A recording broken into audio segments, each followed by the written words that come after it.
அனைவருக்கும் வணக்கம்.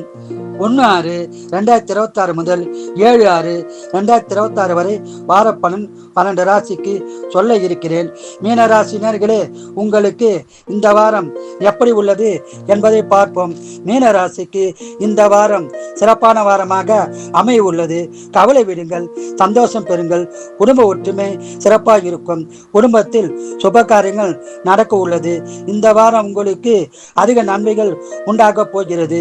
மேலும் வீடு, நிலம், வண்டி வாங்கும் பாக்கியம் உள்ளது. ஒரு சிலருக்கு வீடு கட்டும் யோகமும் உள்ளது. வியாபாரத்தில் அதிக லாபம் கிடைக்கும். சொந்த தொழில் சிறப்பாக இருக்கும். ஆன்மீகத்தில் ஈடுபாடு உண்டாகும். ஆன்மீக சுற்றுலா செல்லவும் வாய்ப்புள்ளது. உங்களுக்கு சொத்து பிரச்சனை இருந்தால் பிரச்சனை தீர்ந்து நல்ல பலன் உண்டாகும். இந்த வாரம் பணவரம் உள்ளது, சுபச்சலம் உள்ளது. இந்த வாரம் முழுவதும் அதிக பலனை பெற குலதெய்வம், இஷ்ட தெய்வ வழிபாடு செய்து சிறப்பான பலனை பெறுங்கள். வாழ்க வளமுடன், நீங்கள் நலமுடன். குரு வாழ்க, குருவே துணை.